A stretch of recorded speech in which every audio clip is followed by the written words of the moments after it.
Hello everyone and welcome to another Deviant.fun's flash review, and this time we bring you a freshly out of the oven comic called Stray Dogs that's been building quite a hype for some people. It was released in the late September, so very fresh. And so it is written by Tony FLEECS, and the artist is TRISH FORSTNER. So I'll start by reading the summary so you can get a vibe of what the book is all about. So meet Sophie, a dog who can't remember what happened. She doesn't know how she ended up in this house. She doesn't recognize any of these other dogs. She knows something terrible happened, but she just can't recall. Wait, where's her lady? Okay, we've got some praise here.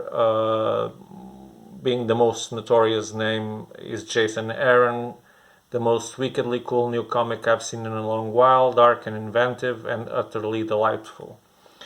Okay, so this features Disney-like illustrations. So this could, if I'll show you one panel here, you'll see that immediately you'll think of the 101 Dalmatians. This is one of the images that's over there in the internet. So it's really cartoonish. It's like watching a Disney movie. I personally don't like it very much. I like more mature and more harsh drawings, but in the style that the authors chose, it's very well drawn.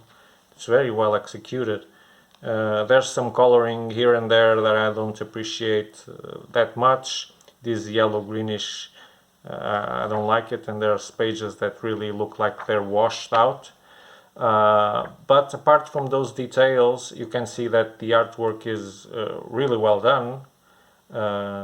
Like I said, I just don't. It's not my preferred style of things. I like more stylized, more personal touch from the drawer. Drawer? Can you say drawer? It's in English. As the person who draws? I think so. Because drawer is also a thing where you put things, right?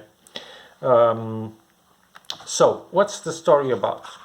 Stray Dogs, as the name says, it's a story about a group of dogs that live collectively in a home, and they have a master. But before we get to that, the book presents us Sophie, the main character in this book, and she's going to the vet. She's super shaky. She's super afraid. She knows what's going to happen to her, and the lady, the pet owner, is having a talk with the vet, saying that she is concerned that she always acts like this. It's very traumatizing for her. And the vet says, oh, don't worry, because their memory doesn't work like ours. In a matter of days, she won't recall any of this. And this is very important, this introduction, because the whole setting of the book is based on the assumption that dogs forget events after a few days. So based on that, all these dogs here that seem to live very happily with their master, once Sophie is introduced to the band, and when she has a flashback that reminds her of her previous life, let's call it, well, they all start questioning and thinking, well, I don't remember where I came from. I think I've always been with my master, and he treats us well, he feeds us, he's kind to us, he takes us for a walk, we have a garden where we can go and do our necessities and things like that, and etc. But Sophie, when she has her flashback, it's not a good flashback that she has, it's a terrifying one. And she explains it to the other dogs, and just to have forgotten it in the next day. But the leader of the pack remembers what she said and finds a way to make her recollect that memory by fetching a personal item that belonged to her master, her lady master, and is the only one that believes that she might be onto something. The other dogs are super faithful to their owner, Vic, but the leader and Sophie decide to follow the investigation and see if they find something weird in the house. There's a room from which they're banished. They're forbidden to go there, but they go in search for clues. Sophie intends to find something, she doesn't know what. She just says, okay, when I'll find it, I'll know what it is. But they get caught, there's punishment, so we find out that that Vic might not be that as gentle as it seemed, but it's not very clear what happens in the punishment cabin. But the thing is that Sophie manages to bring something from the forbidden room that triggers memories in another dog, and then more dogs start thinking that maybe there's something, Sophie's onto something, and so they'll join her in her explorations and find new evidence.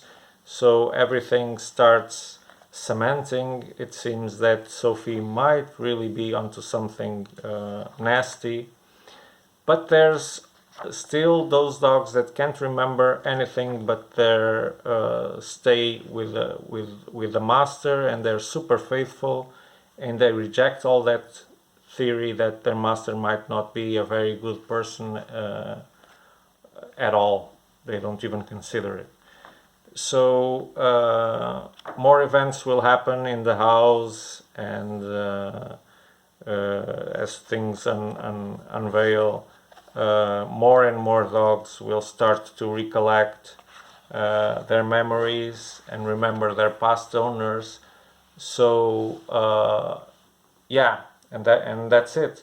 You'll have to read the book to understand if it's their memory that is betraying them, because like I said, the book is based on the premise that they forget things quite easily, and it is demonstrated in the book that they do. So is it really something nasty happening there? Is it just their imagination? Are they confused? What the hell is going on? So just want to say a few words about the book. I'm not going to extend myself too much because I know this book has gotten a lot of praise. I must say that I was a bit disappointed when I read it. I find the dialogues to be very simplistic. I believe that maybe the hype is around perhaps the fact that there aren't many books illustrated this way, and maybe because it deals with pets, and pets being mistreated sometimes, and lots of people have very strong feelings towards animals, even when it's fiction. That might be it too. I don't know, maybe it's a combination of those two factors, but I don't think there's enough value as a reading piece, as a comic. I don't think there's that much value to that supports the hype. It's just a good comic. I don't think it stands out in the narrative. Like I said, the illustrations are not my style, but they're very competent. Okay, I can understand that. It might be someone's on the spot illustration style, but yeah, but it doesn't come out with a recommendation. If it had a volume 2, I don't think I would go and in a hurry to get volume 2, based on the quality of the writing. So that's mostly my problem. Yeah, I was expecting it to be more mature and more rich and more dense. It could be much more dense. Okay, so that's it. This is a personal copy that I'm showing you, and it's damaged, unfortunately. That's what you get when you buy from large retailers. Sometimes, many times, unfortunately, that's what you'll get. Books with defects. But yeah, we will get it to the shop, nevertheless, of course. So you can visit us at Deviant.fun.biz. Soon we'll have it in stock. And of course, this is not the only book there. So if you're looking for books at competitive prices, and if you live in the European Union, we're also located in the European Union. So yeah, we can ship to you, to every country in the EU. So yeah, we have a lot of an extensive catalog. If you don't find, if you don't find the book that you're looking for there, you can email us at deviant.fun.biz at gmail.com, or use the website to contact us, and we'll query it through our suppliers, and they're bound to have it. They always have, or at least they have the means to get it, but it might be out of print. That's the only way that things go wrong, and it's been happening a lot now. So that's it. Visit us at Facebook and Instagram also if you want to see news about the industry, about new comics, and etc. And see you on the next video. Hit the like button if you like to see these kind of videos, flash reviews, leaf-throughs, and etc.